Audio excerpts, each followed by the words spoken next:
Greetings, everyone. Welcome to English Digest. I'm Tom. Hi, I'm Stephanie. Again today, we are asking the question, who's to blame for victim blaming? Last time we introduced this topic to you, the topic of victim blaming. Basically, it's when somebody is the victim of a crime, a robbery, rape, pickpocketing, whatever. We have a tendency to blame the victim. Well, if you had done such and such, that would not have happened.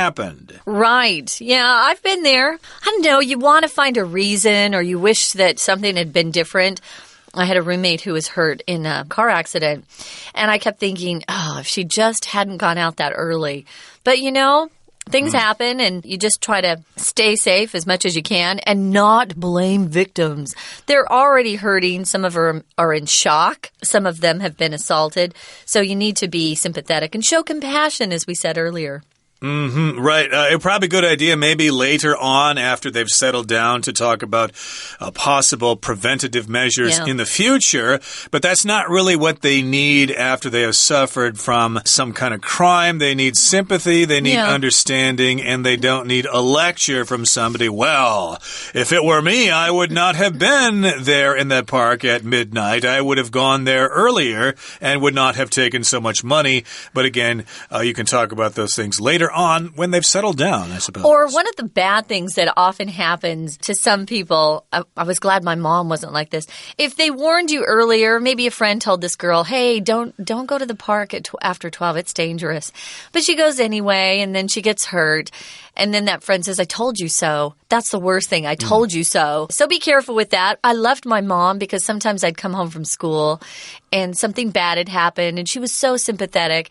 And after things calmed down and I didn't feel hurt anymore, she would tell me, she would give me advice for the future, but she never gave it to me when I was crying. Yeah, it doesn't seem just, we should feel like we can go anywhere we want to at any time. We should be safe. That's the way the world should be. That's a just world. It's a fair world, but unfortunately, it's not the real world. No. But we can talk about preventative measures later on, but first we want to comfort the victim.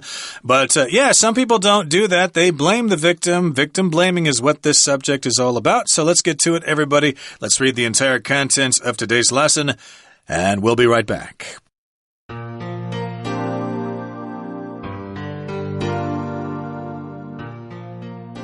To find out more about why people blame victims, researchers Laura Nemi and Leanne Young spoke with nearly 1,000 people. During these conversations, they learned that people's values play a large part in whether or not they engage in victim blaming. Those who place strong moral values, such as loyalty, purity, and obedience to a group, above caring for others as individuals, are more likely to blame victims. Nemi and Young also discovered that the way a story is told makes a big difference. If people hear the account from the victim's perspective, they are likely to blame them. This holds true even if it is told in a sympathetic manner.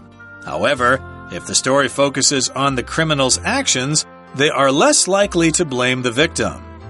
Their research revealed that there are two key reasons why people blame victims. The first is an inability to empathize with the victim. This can be due to several factors such as racism, sexism, or even just a selfish outlook on life. The second reason is that hearing the victim's story sets off a fearful reaction in our brains.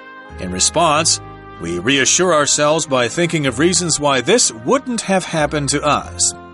Since this process occurs subconsciously, it's extremely difficult to change.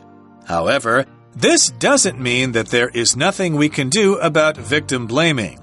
We can focus more on criminals' actions and less on the victims when retelling their stories. In addition, we can try to show more empathy toward others. Only by seeing the world from other people's perspectives will we be less likely to judge victims. Hopefully, these efforts will help victims feel supported as they seek the justice they deserve. Okay, let's get started with this. This is day 2 of our social or society unit, and we're talking about who's to blame for victim blaming or shaming victims. Who's at fault, we could also say.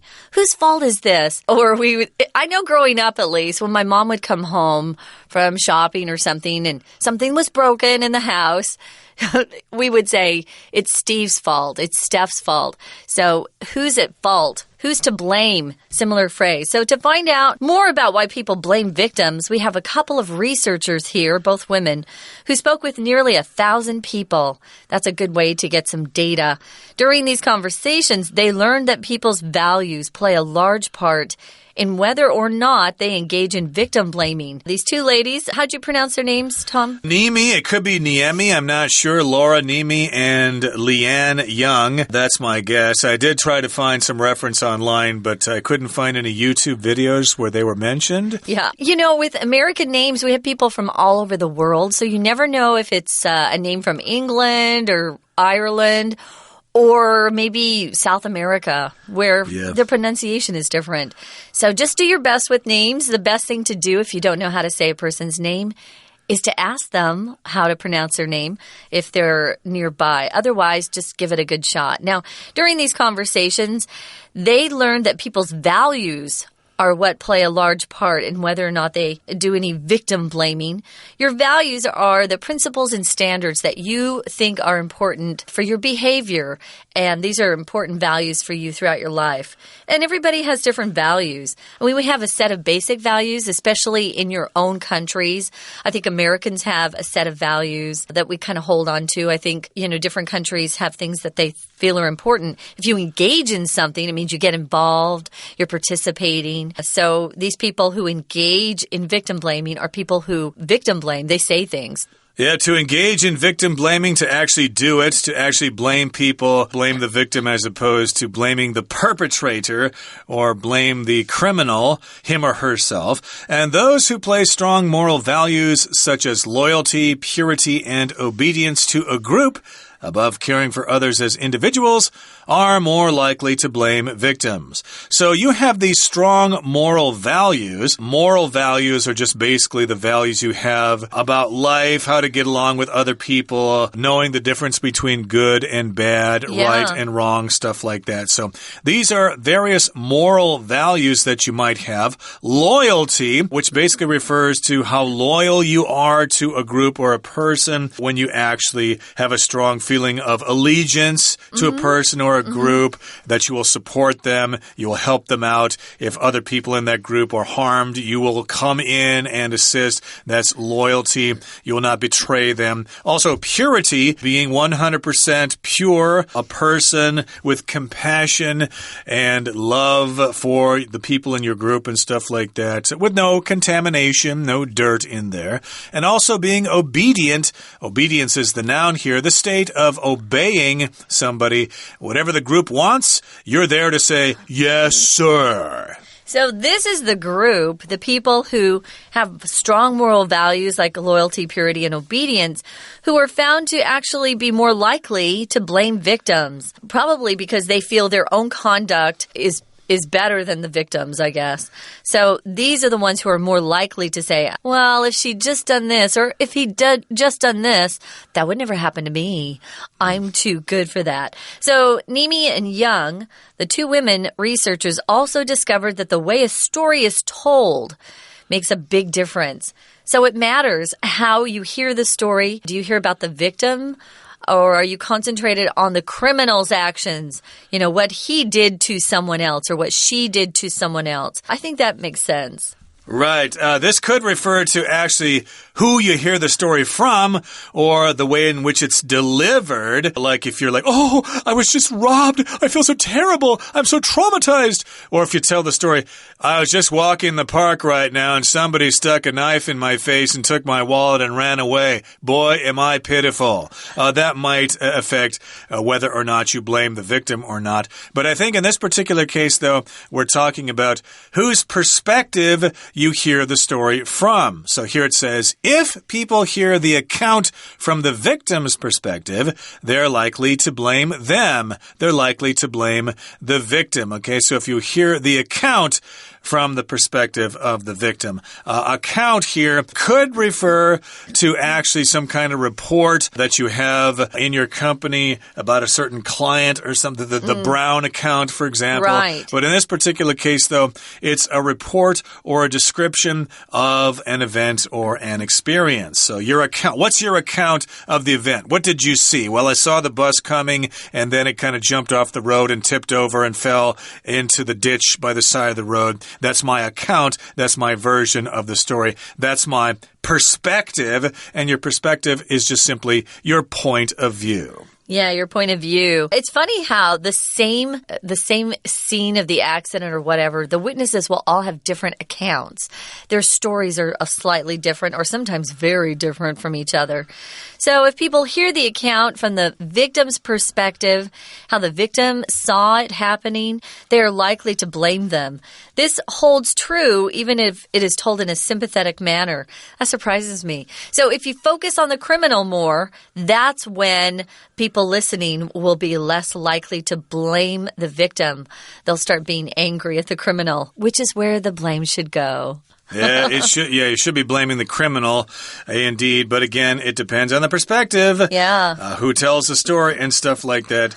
And holds true even if it's told in a sympathetic manner, which means having sympathy for the person, expressing sympathy, a kind of understanding of the person, or they just deliver the story as a straight account without many emotions or attachment to the other people, etc., etc. Okay, I think we're going to take a break just at this particular point in time and come back in just a couple of seconds after we hear from our Chinese teacher.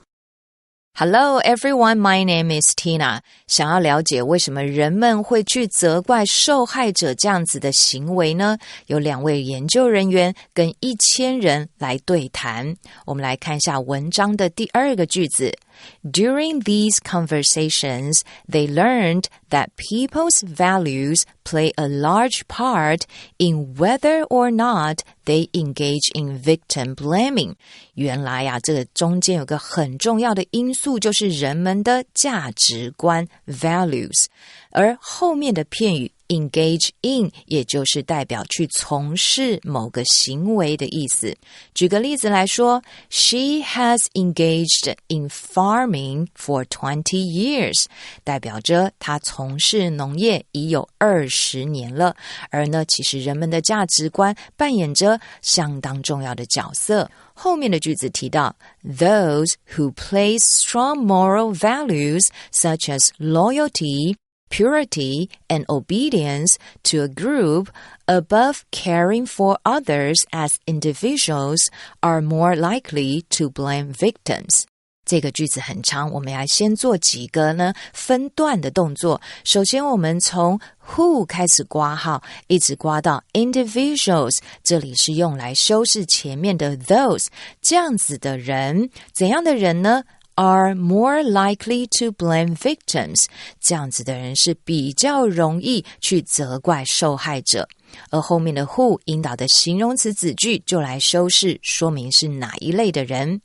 再来我们看这个动词 place A above B， 大家有注意到了吗？Place A above B， 也就是把什么视为更重要于另外一件事情。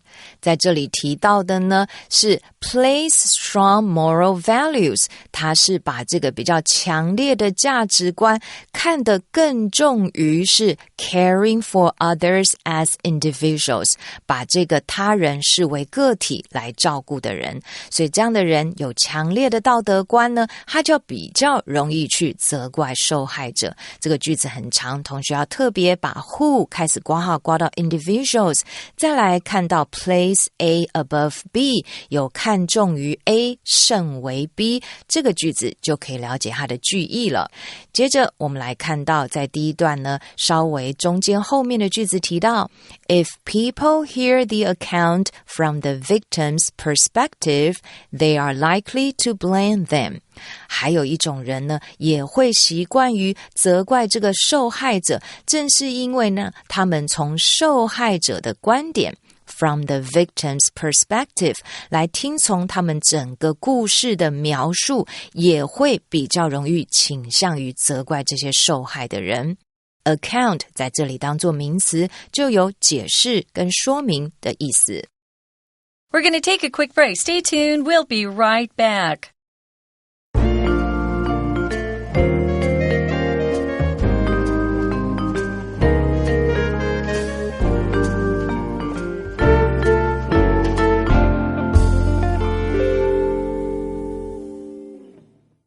Welcome back, guys. We're talking about who's to blame for victim blaming. In the first part of today's program, we talked about two researchers who spoke with nearly 1,000 people to get their viewpoints, to get their perspective. And during these conversations, they learned that people's values play a large part in whether or not they engage in victim blaming. So if you engage in something, of course, you're involved, you're participating. And it was found by these two women researchers that those who place or believe in strong moral values, such as loyalty, purity, and obedience to a group above, caring for others as individuals are more likely to blame victims. So people who had strong moral values were probably more likely to blame people who got into trouble. But, you know, it's not always that victim's fault. In fact, it never is. It's the criminal. They also discovered that the way the person hears the story, if they hear it from the victim's perspective, they're more likely to blame the victim. If the focus of the account is more about the criminal, the blame is placed on him firmly. I shouldn't assume that the criminal's a man. Be a woman. Could be a woman, too. A lot of times they are male, but we do have to be fair here. But in any case here, yes, this talks about different perspectives, which kind of reminds me of that old Japanese movie, Rashomon, Lo Sungman, where everybody had a different account of the crime. Kind of a similar thing here. It kind of depends on whose perspective you're listening to. Again, if you're listening to the victim's perspective, you're probably going to blame the victim. And if you hear it from the criminal or about the criminal, then you're going to blame the criminal. Now, again, we're talking about some researchers here, Laura Nimi and Leanne Young, and their research revealed that there are two key reasons why people blame victims. Remember, these two researchers talked with 1,000 people about how they blame people and blame victims and stuff like that. So they asked them questions and made some conclusions, and they found out that there are two main reasons why people blame victims. Now, the first reason is an inability to empathize with the victim. Okay, inability means you just can't do something. Yeah. To be unable to do something. Your inability, and you cannot empathize with the victim. Empathize is similar to sympathize, but here empathize means you understand and share the feelings of another person. Right. So this can be due to several factors. The reason for this could be things like racism. They have a hard time with people of different races. Sexism, for women, it would be they hate men, so they can't really understand that perspective. Or men who, look down on women, that's sexism. Or even just a selfish outlook on life. Your outlook on life is your point of view or general attitude about life. Some people have a very optimistic outlook on life. My dad is that way. My mom was a realist. She had a more realistic outlook on life. But people see life differently through their lens, their own attitude, their own background. People have gone through different things. Now, the second reason is that hearing the victim's story sets off a fearful reaction in their brains or in our brains. Something is set off, it started. For example, we set off fireworks, and you have to light them and then the action happens. So setting off just starts something. So it sets off a fearful reaction in our brains. I think we always are trying to protect ourselves as people subconsciously. And so when we hear these awful stories, we immediately think, well, what did that person do wrong? I don't want to get in that situation, and that's what happens. Right. Of course, if you hear the victim telling a story about being attacked or something, it sets off fear in your brain. You start to feel scared that it might happen to you. So in response, I suppose you bring up a defense mechanism and you reassure yourself by thinking of reasons why this would not have happened to you. Well, I certainly empathize with you being pickpocketed over there by Taipei City Hall yesterday. But let me think about this to myself. Let's see. If I were there and there were pickpockets around there, I would avoid going in that area. Yeah. I would move my wallet to my front pocket, or I would simply just not bring cash with me or something like that. This is in response. This is our response to their story. And we started thinking why we wouldn't let this happen to us. And we probably say this to the other person. Well, if it were me, I would not have been walking there at that time of day. I would have brought a gun with me. I would have, asked a police to come along with me, a police officer to escort me, stuff like that. So in response, we reassure ourselves. Yeah, that's what I would do. Well, I would never go into that park, especially at that time of night. So we try to make ourselves feel safer by using this process. It's a process, though, that occurs subconsciously.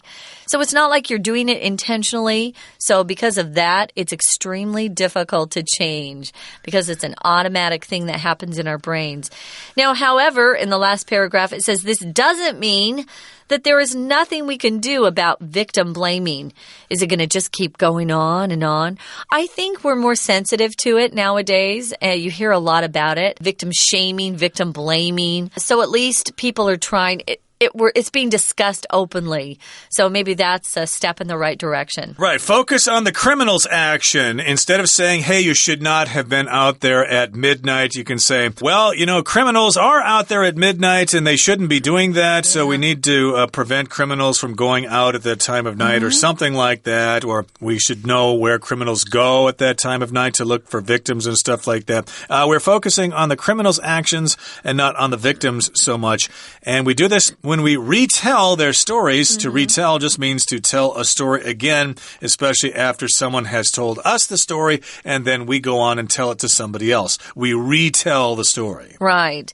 So in addition, we can try to show some more empathy towards others.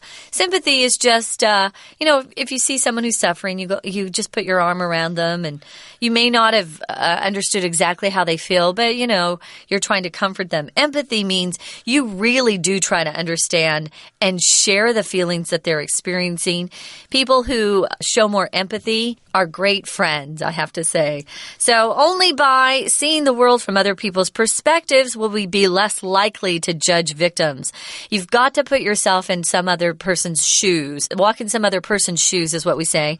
So only by, if you don't do this, it's not going to change. So only by doing this, seeing the world from other people's perspectives, try to understand how they see the world. That's going to be helpful in changing this victim blaming that we see so much today. Yep, only by is a pattern here. It just means that this is the only way we can do something. I could say, for example, only by living in Mexico will I be able to perfect my Spanish.